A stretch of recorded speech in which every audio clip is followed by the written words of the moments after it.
Hey guys, तो finally आज मैं आपको बताऊंगा कि ये ट्रांजिशन वीडियो मैंने कैसे बनाया। तो इस ट्यूटोरियल में मैंने हर एक छोटी से छोटी और बड़ी से बड़ी चीज़ को कवर किया है। और हाँ, अगर आपने मेरा ये 100K वाला रील देखा होगा तो ये ट्यूटोरियल बनाने के टाइम पे मेरे 100K फॉलोवर पूरे हो गए थे। तो मैंने सोचा कि चलो इसमें एक बार ट्राई करते हैं, और वो इतना अच्छा बन गया और आप सब लोगों को भी बहुत अच्छा लगा। तो यही मेथड मैंने यूज़ किया है दोनों सेम वीडियो के लिए। तो फिलहाल तो हम ये हमर वाला वीडियो देखते हैं कि मैंने कैसे बनाया। तो सबसे पहले हमें अपनी वीडियो को ट्रैक करना है। उसके लिए इंपोर्ट कर लूँगा मैं उसे आफ्टर इफेक्ट में।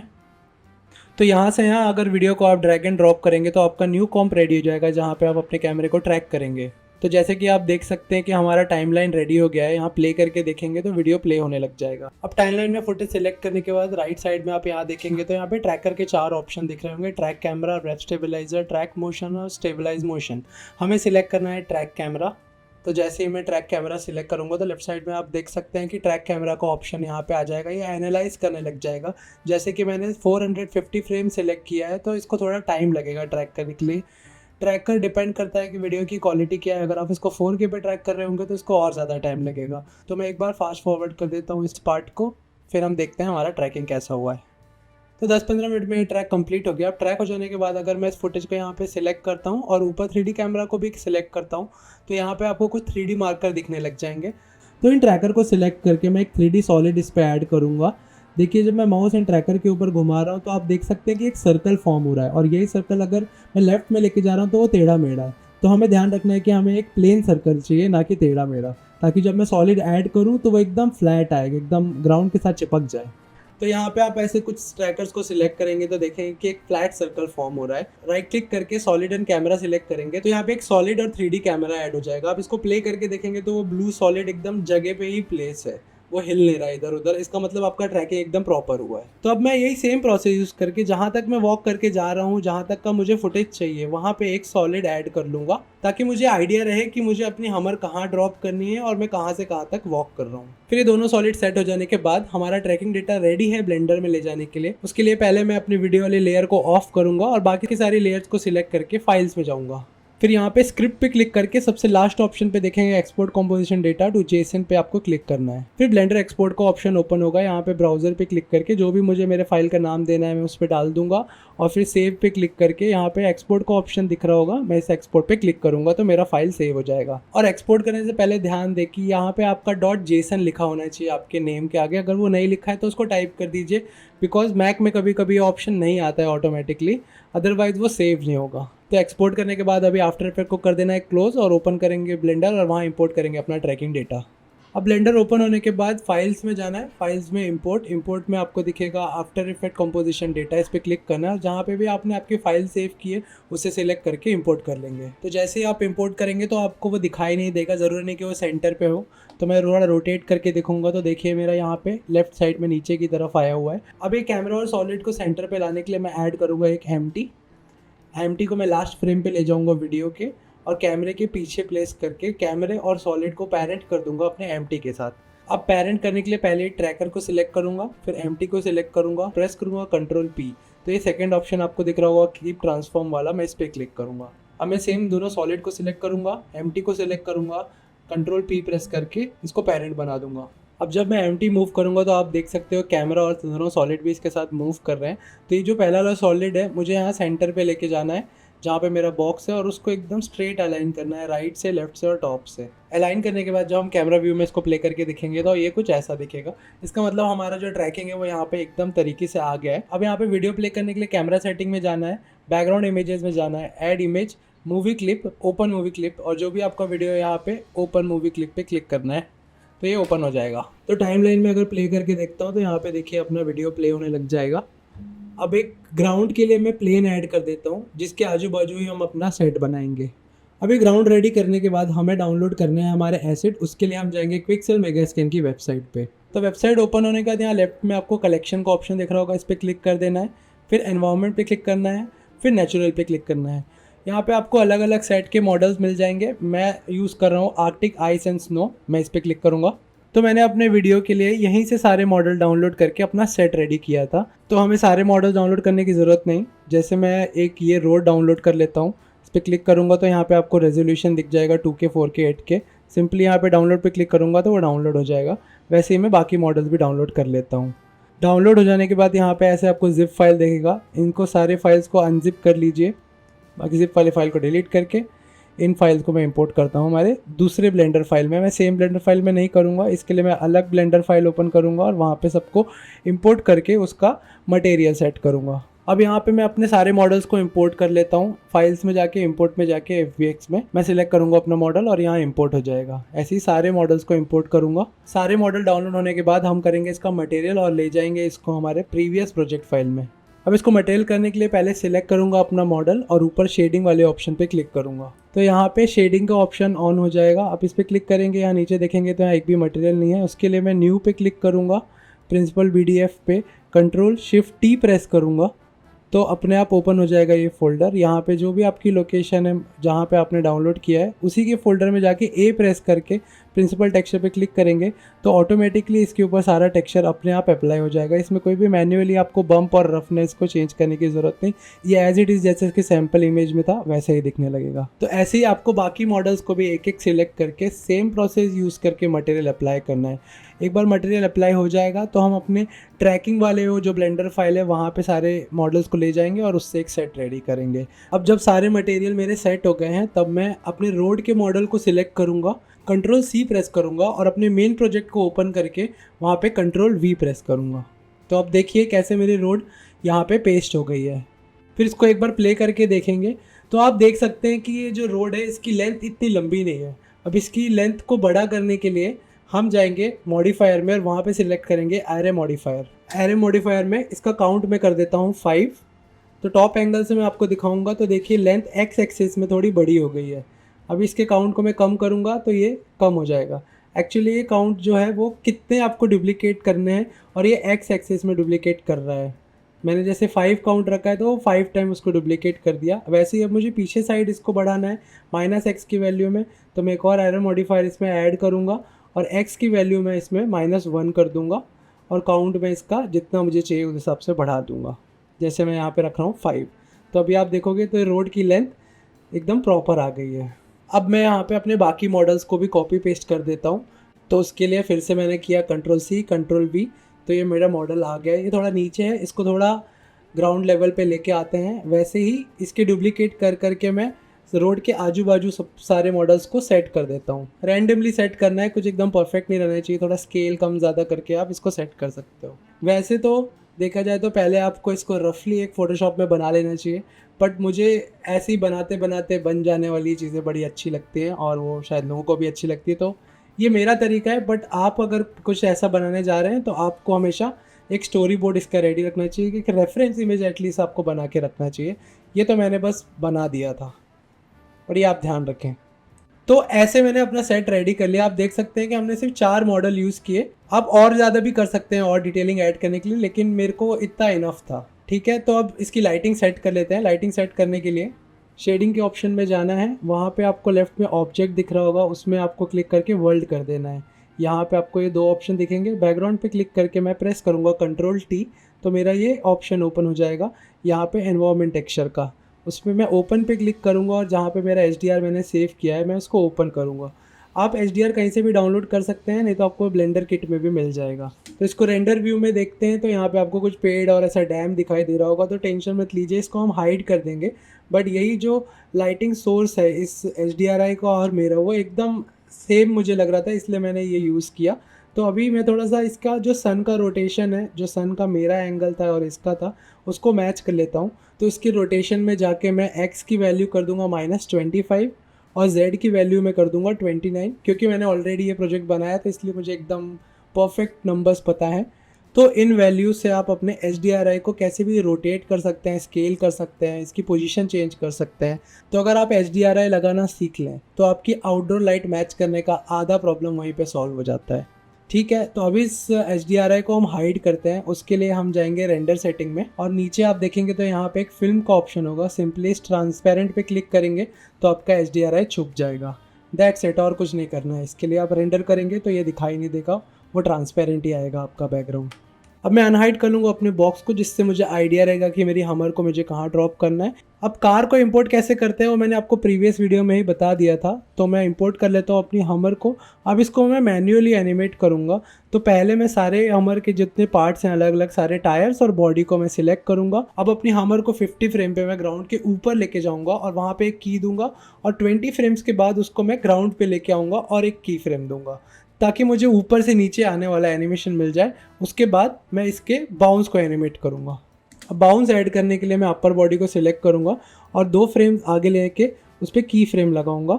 यहाँ पे मेरा ऑटो की चालू है, तो जो भी मैं चेंजेस करूँगा वो अपने आप इसमें ऐड हो जाएगा। इसको थोड़ा नीचे की तरफ लेके जाऊँगा, 4-5 फ्रेम के बाद उसको थोड़ा ऊपर लेके जाऊँगा, क्योंकि जब वो नीचे आता है तो वो स्पीड से आता है और ऊपर जाता है तो थोड़ा कम स्पीड से जाता है।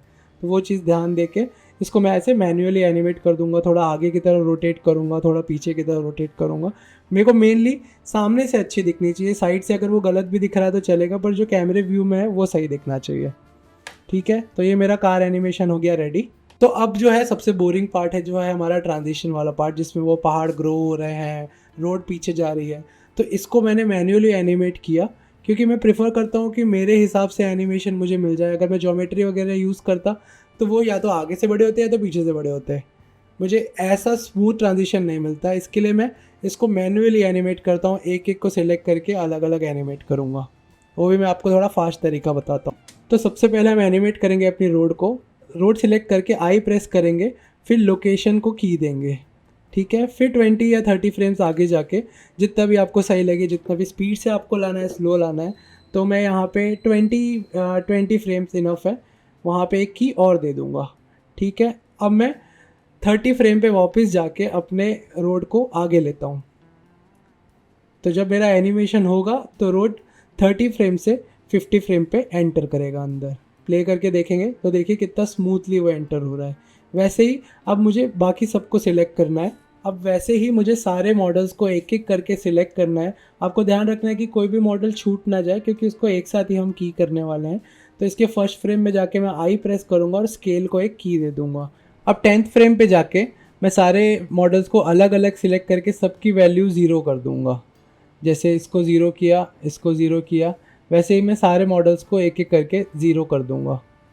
इससे क्या होगा कि 0 to 10 फ्रेम में मेरा एनिमेशन होगा, जो अपीयर होने वाला एनिमेशन हो रहा है। अब सबको वापस एक बार सिलेक्ट करूँगा। सबको एक एक सिलेक्ट करने के बाद जो फर्स्ट फ्रेम पे मैंने की दिया था उसको 10 फ्रेम्स में आगे लेके जाऊँगा। और अब प्ले करके देखेंगे तो आप देख सकते हैं कि ये अपना अपीयर होने वाला एनिमेशन रेडी हो गया है। अब हमें करना ये है कि ये जो एनिमेशन अपीयर हो वो ग्राउंड के आने के बाद हो। तो इसके लिए रैंडमली मैं सबके की फ्रेम्स को 50 फ्रेम्स के आगे ले जाऊँगा। थोड़ा मैन्युअली रखूँगा, एक साथ रखूँगा तो वो मज़ा नहीं आएगा। कोई 50 पे ले जाऊँगा, किसी को 55 पे कर दूँगा, किसी को 60 पे कर दूँगा। आगे से पीछे जाना चाहिए मेरा एनिमेशन मुझे, ये इसके लिए मैं सबको सिलेक्ट करके एक एक का की फ्रेम आगे ट्रैक करूँगा। तो यहाँ पे हो जाता है अपना ट्रांजिशन वाला पार्ट कंप्लीट। देखिए आप कितना बढ़िया लग रहा है रैंडमली जब वो आ रहा है। इसको थोड़ा और ट्विक करेंगे तो और बेटर हो जाएगा। तो अब हम ऐड करेंगे कैमरे में हमारा depth of field. Depth of field से थोड़ा बैकग्राउंड ब्लर हो जाएगा और फोरग्राउंड ब्लर हो जाएगा, और हमारा जो कार है और जो मैं हूँ वो क्लियरली दिखाई देगा। इससे थोड़ा रियलिज्म आता है। तो इसके लिए कैमरा सेटिंग में जाना है।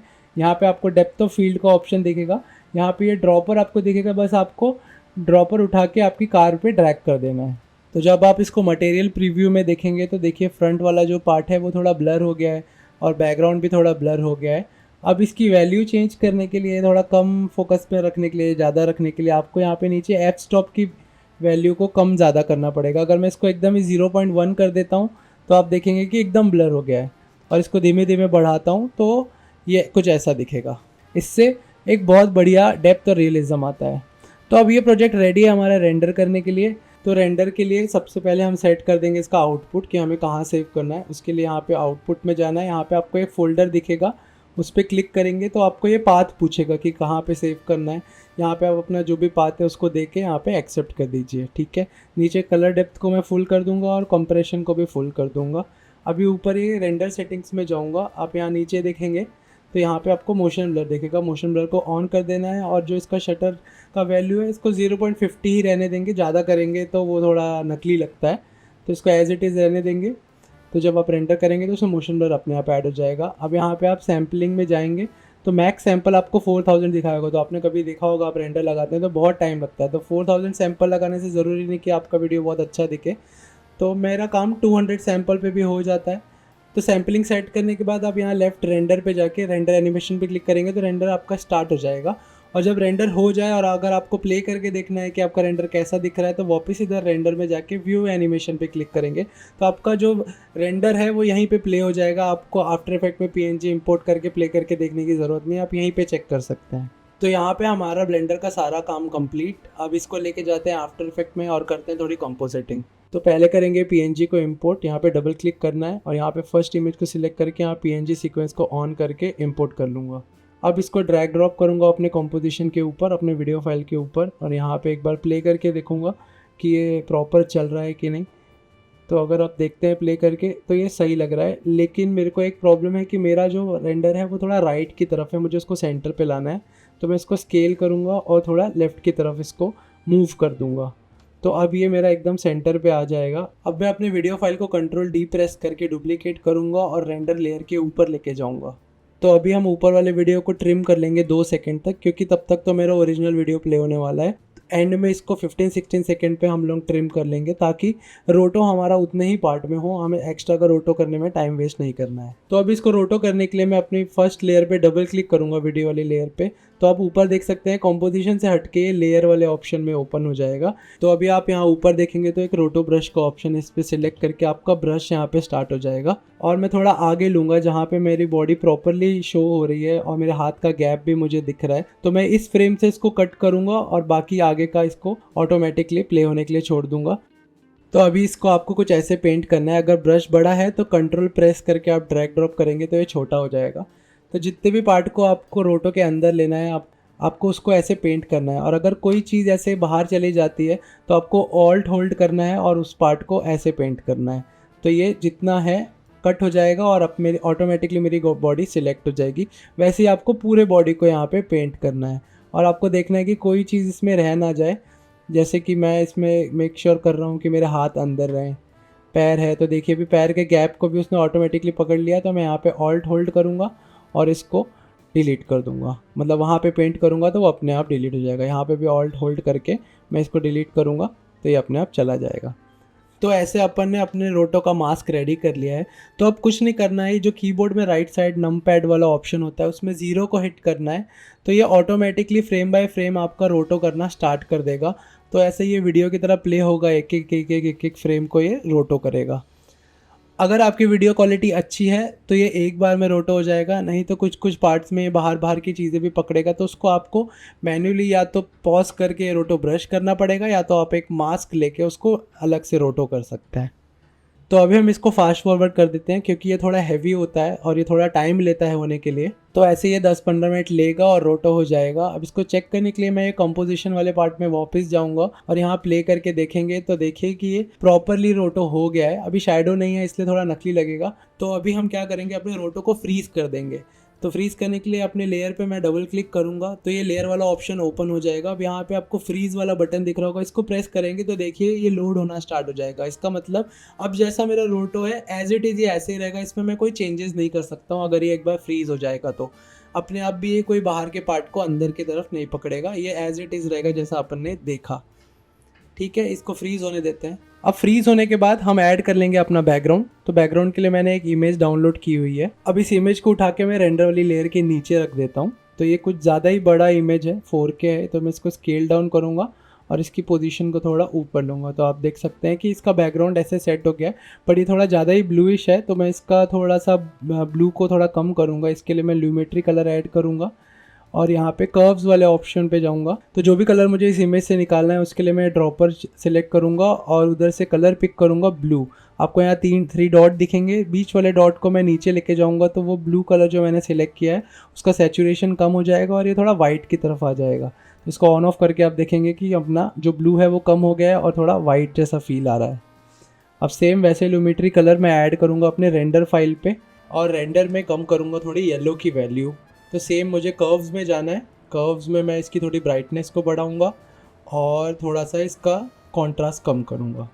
ठीक है, अब यहाँ ह्यू एंड सैचुरेशन में मैं पिकर को चूज़ करके जिस भी पार्ट का मुझे सैचुरेशन कम करना है मैं उसे सिलेक्ट कर लूँगा, जैसे मैं यहाँ सिलेक्ट कर रहा हूँ, और इधर मिडल वाले पॉइंट को डाउन कर दूँगा। इससे मेरे को मिल जाएगा वाइट कलर। इससे मेरा जो येलो है वो सैचुरेट होके थोड़ा वाइट हो जाएगा। अब वैसे ही मैं थोड़ा सा यहाँ पे ये शैडोज़ को सिलेक्ट करूँगा और इसमें थोड़ी ब्लू की वैल्यू को थोड़ा डाउन करूँगा और इसका सैचुरेशन कम करूँगा। तो ये थोड़ा ऑलमोस्ट मुझे मेरा जो रेंडर है वो वाइट की तरफ चला गया है, और थोड़ी सेटिंग्स चेंज करने के बाद ये कुछ ऐसा दिखेगा। अब सेम वैसे ही अपने फुटेज के ऊपर मैं जो रेंडर पे लुमिट्री कलर अप्लाई किया था उसको कॉपी पेस्ट कर दूंगा। थोड़ी ब्राइटनेस ज़्यादा है तो मैं उसको उसके हिसाब से ट्वीक कर दूंगा।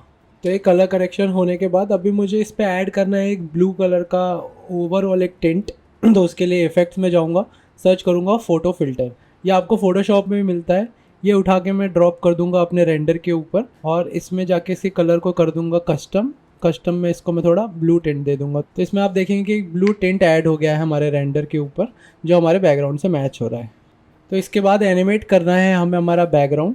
तो मैं इसको कुछ 10 फ्रेम्स के लिए एनिमेट करूँगा। एंड फ्रेम पे इसको पोजीशन दूंगा, फिर इसको मैं लेके जाऊँगा 5 से 10 फ्रेम पहले, और वहाँ पे उसको मैं ऊपर लेके चले जाऊँगा।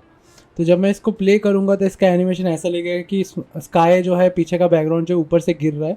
अब इसमें मैं एक मास्क दे देता हूँ, थोड़ा माउंटेन, रफ माउंटेन की शेप में, और इसको मैं सबट्रैक्ट कर देता हूँ, और इसकी फेदर की वैल्यू थोड़ी बढ़ा के मैं 20-30, यहाँ पे चलो मैंने यहाँ पे 100 रखी है। तो जब आप इसको देखेंगे, जब ये प्ले होगा तो ऐसा लगेगा कि वो इस वीडियो का ही पार्ट है जो ऊपर से नीचे ड्रॉप हो रहा है, और वो ट्रांजिशन इफेक्ट को एकदम कंप्लीट कर देगा। ये सब होने के बाद आपको इसका मोशन ब्लर ऑन कर देना है, ताकि जब वो नीचे गिरे तो वो थोड़ा ब्लर होते हुए नीचे आए, इसमें मोशन ब्लर दिखाई दे। ठीक है, अब हम रेडी करेंगे अपनी शैडो। तो शैडो बनाने के लिए मेरे पास कोई और ऑप्शन नहीं था, मेरे को मैन्युअली इसको मास्क करके ही बनाना पड़ा, क्योंकि अगर मैं एक जगह पे खड़ा होता तो वो ईजी होता कि मैं अपनी इमेज को डुप्लीकेट करता, पैरों की तरफ उसको रिफ्लेक्ट करता तो हो जाता। तो इस वीडियो में शैडो बनाने के लिए मैं अपनी ओरिजिनल शैडो को मास्क करूँगा एक सॉलिड के ऊपर। तो ये जो आपको मेरी शैडो दिख रही है, इसी को हम लोगों को एक तरीके से रोटो करना है और इसको रिप्लेस करना है। तो कैसे करना है, पहले हमें न्यू सॉलिड लेना है। न्यू सॉलिड का कलर हम लोग डार्क ब्लैक या फिर ग्रे कर सकते हैं, थोड़ा डार्क ग्रे की तरफ रखूँगा और ओके कर दूँगा। तो ये आप देख सकते हैं कि हाँ मेरा सॉलिड ऐड हो गया है। अब सॉलिड को ऑफ करके इसके ऊपर मैं जो मेरी शैडो है इसके ऊपर मैं एक रफ़ मास्क बनाऊँगा, मतलब जो मेरे शैडो का शेप रहेगा सेम वैसा ही मास्क बनाऊँगा, और इसको ऑन करके देखेंगे तो देखिए कि शैडो मेरी रेडी हो गई है। अब मैं सॉलिड को लेके जाऊंगा रेंडर लेयर के ऊपर, और इसमें एम प्रेस करके मास्क पाथ के ऑप्शन को की दे दूंगा जहां से मैं स्टार्ट करने वाला हूं, और ओपेसिटी को मैं थोड़ा अपने अकॉर्डिंग कम कर लूँगा, जैसे मैंने यहाँ पे 50 रखा है, और फेदर को मैं कर दूंगा 5। ठीक है, अब इसको एनिमेट कैसे करना है वो मैं आपको दिखाता हूँ। एक फ्रेम मैंने यहाँ पे की कर दिया। अब फ्रेम बाय फ्रेम इसको ऐसे उठा के मुझे रखना है जहाँ जहाँ मेरी शैडो जा रही है। ठीक है, ये थोड़ा लेंथी प्रोसेस है बट आपको समझ आ जाएगा। और रेंडर लेयर को मैं ऑफ़ कर देता हूँ, ये बार बार बीच में आ रहा है। तो इसके नीचे ही आपको आपकी जो सॉलिड लेयर है उसको बार बार ऐसे मूव करते जाना है। तो इससे क्या होगा कि हमारे एक फेक शैडो क्रिएट हो जाएगा जो हमारे रियल शैडो से मैच करता है। ठीक है, तो मैं इस प्रोसेस को थोड़ा फास्ट फॉरवर्ड करता हूँ, नहीं तो बहुत टाइम लग जाएगा अगर एक एक आपको मैं बताने गया तो।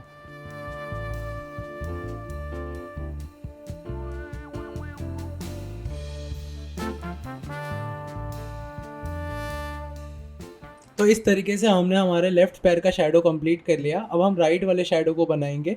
उसके लिए मैं क्या करूँगा, मैं अपने सॉलिड को डुप्लीकेट करूँगा जो लेफ़्ट लेग के लिए मैंने यूज़ किया था, इसके मास्क को डिलीट करूँगा और एक नया मास्क बनाऊँगा राइट लेग के शैडो को रेफरेंस लेके, जैसे मैंने लेफ़्ट के लिए किया था।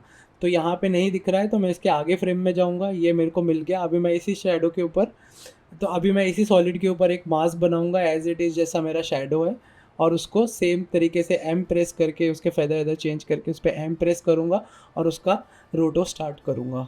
तो देखिए इसमें भी मैं कुछ 5 फ्रेम्स पे इसको मूव कर रहा हूँ। ज़रूरी नहीं कि आप सेम फ्रेम पे मूव करिए, 5 फ्रेम में भी काफ़ी रहता है, हर फ्रेम में मूवमेंट की ज़रूरत नहीं है। तो मैं इसको थोड़ा फास्ट फॉरवर्ड कर देता हूँ क्योंकि ये भी बहुत लंबा प्रोसेस है। तो अभी हमने अपने दोनों पैर के कॉन्टैक्ट शैडो रेडी कर लिया। अभी हमें ओवरऑल बॉडी का एक शैडो बनाना है। उसके लिए मैं एक न्यू सॉलिड लूँगा, सेम जैसे मैंने उसके बाकी के लिए लिया था, और अभी इस पे मैं एक ग्रेडियंट अप्लाई कर दूँगा। ग्रेडियंट से क्या होगा कि जो शेडो मुझे बॉडी के पास चाहिए वो थोड़ी डार्क रहेगी और जो दूर जा रही है वो थोड़ी लाइट हो जाएगी। अब मैं मास्क टूल लेके 2 मास्क बनाऊंगा, एक राइट लेग के लिए, एक लेफ्ट लेग के लिए। अगर मैं एक जगह पे खड़ा रहता तो मैं सिर्फ एक ही मास्क बनाता तो भी मेरा काम चल जाता, पर मैं यहाँ पे मूव कर रहा हूँ तो उसके हिसाब से मेरे शेडो भी मूव करेंगे। तो यहाँ पे मैं पहले एक लेफ्ट लेग के लिए शेडो बना लेता हूँ और इसको मैं कर देता हूँ ओवरले। जब मैं ओवरले कर रहा हूँ तो आप देखेंगे कि जो मेरे पैर के पास शेडो है वो थोड़ी डार्क है और जो मेरे से दूर है, तो मेरी बॉडी से दूर है, वो थोड़ा लाइट हो जा रहा है। फिर मैं इसके मास्क को एनिमेट करूँगा। जो मेरे पैर के पास आपको 2 पॉइंट दिख रहे हैं, मुझे सिर्फ वही एनिमेट करना है क्योंकि मैं वॉक कर रहा हूँ, मेरी शेडो उसके साथ मूव नहीं हो रही है, वो शेडो भी उसे उधर ही है। तो हमें इसलिए सिर्फ मुझे लेग के पास वाले पार्ट को एनिमेट करना है। तो मैं इसको अपने लेग्स के हिसाब से मूव करूँगा। मैं इसको थोड़ा फास्ट फॉरवर्ड करता हूँ।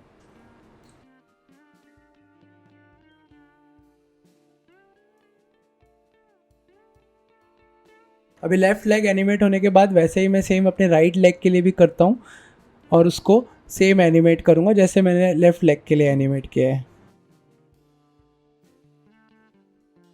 तो यहाँ पे हमारा जो लोअर बॉडी का शेडो है वो कंप्लीट है। अभी अपर बॉडी के लिए मैं एक न्यू सॉलिड लूँगा, उसके ऊपर ऐसे एक सर्कल मास्क बनाऊँगा, रफली बनाऊँगा और इसको हमें एनिमेट करने की ज़रूरत नहीं, ये एज़ इट इज़ ऐसे ही रहेगा क्योंकि हमारी शेडो कहीं मूव नहीं हो रही। तो ऐसे हमने रेडी कर लिया हमारी बॉडी की शेडो। अब हमारी शेडो इतनी रियल नहीं लग रही है तो इसको छुपाने के लिए हम ऐड करेंगे स्नो। उसके लिए मैं यहाँ पे राइट क्लिक करूँगा और ऐड करूँगा अपना एडजस्टमेंट लेयर। एडजस्टमेंट लेयर में यहाँ पे इफेक्ट में सर्च करूँगा स्नोफॉल, यहाँ पे सीसी स्नोफॉल को ड्रैग ड्रॉप करूँगा एडजस्टमेंट पे। तो आप देख सकते हैं कि यहाँ पे कैसा एक स्नो ऐड हो गया है। तो इस स्नो की वजह से ज़्यादा ध्यान आपके शेडोज़ में नहीं जाता है।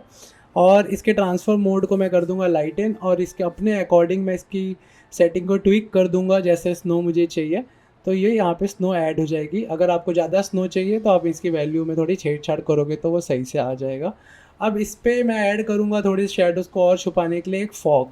तो ये फॉग आप यूट्यूब से डाउनलोड कर सकते हैं। अगर आप वहाँ पे सर्च करते हैं यूट्यूब में ओवरले फॉग तो ये आपको मिल जाएगा। इस फॉग को मैं थोड़ा पैरों के सामने रखूँगा क्योंकि मेन काम इसका मेरे शेडो को छुपाना ही है। फिर इस फॉग पे कर्व ऐड करके इसकी ब्राइटनेस बढ़ाऊँगा ना तो ये फॉग थोड़ा और वाइट दिखेगा, जैसे पहले थोड़ा ब्लैक दिख रहा था। अब ये जो हमारा फॉग है वो बहुत मूविंग है, उसको मैं स्टार्टिंग वाले पार्ट में कट कर देता हूँ और यहाँ पे ओपेसिटी को एनिमेट कर देता हूँ क्योंकि जब ट्रांजिशन होगा तब वो फॉग नहीं रहेगा और जब मैं पूरा अपीयर हो जाऊँगा, जब मेरा पूरा सेट आ जाएगा तब वो अपीयर होगा। तो देख सकते हैं कि आप ये कैसे अपीयर हो रहा है। इसकी सेटिंग को थोड़ा और इधर उधर ट्वीक करने के बाद ये फॉग मेरा रेडी हो जाएगा। अभी आप इधर प्ले करके देखेंगे तो देखिए कैसे वो सब कुछ प्रॉपरली आ रहा है, फिर फॉग भी आ रहा है। तो ऐसे हमने हमारा जो कंपोजिटिंग वाला पार्ट था वो कंप्लीट कर दिया। अब मैं आपको बताता हूँ कि कैमरा शेक और थोड़ा कैमरा हैंड होल्ड मूवमेंट कैसे ऐड करते हैं ताकि ये थोड़ा और रियलिस्टिक लगे, क्योंकि ऐसा अगर स्मूथ कैमरा रहेगा तो आपकी कुछ कुछ मिस्टेक्स वहाँ पे पकड़ में आएंगे। तो मैं उसको छुपाने के लिए इसको प्री कॉम कर दूंगा, सबको सिलेक्ट करके कंट्रोल शिफ्ट सी करूँगा तो मेरा एक प्री कॉम बन जाएगा, सब मेरा इसके अंदर चले जाएगा।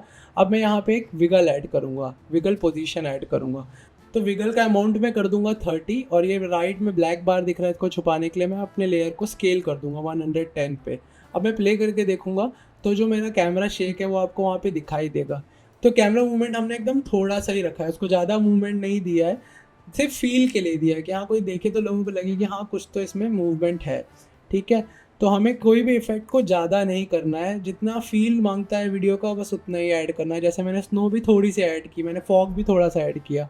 जब मैं नया नया आर्टिस्ट था तब मैं हर चीज़ को ज़्यादा करता था ताकि लोग देखें और बोले कि भाई ये अच्छा लगा, पर उस वजह से मेरा वीडियो ख़राब हो जाता था, उतनी अच्छी क्वालिटी नहीं आती थी। तो आप भी ध्यान रखें कि कोई भी इफेक्ट अगर आप ऐड कर रहे हैं तो लोगों को फील दे, ना कि आप उसको भर भर के दिखाएं कि ये मैंने बनाया है देखो। ठीक है, तो इतना ही था, ये वीडियो यहाँ पे कंप्लीट हो गया। आप और सेटिंग थोड़ी ट्विक करेंगे जैसे मैं कर रहा हूँ तो ये और बेटर दिखेगा। बट हाँ, ये मैंने जितनी मेहनत इस वीडियो में की मैंने आपको सब बता दिया। मैं उम्मीद करता हूँ आपको सब समझ आ गया हो, मैंने सब सारे डिटेल सारे बेसिक सब क्लियर कर दिए हो आपकी। तो थैंक यू। अगर आपको ये वीडियो अच्छा लगा हो तो लाइक और कमेंट कीजिए और ऐसे और वीडियोस के लिए मेरे चैनल को सब्सक्राइब कीजिए। मिलते हैं अगले ट्यूटोरियल में।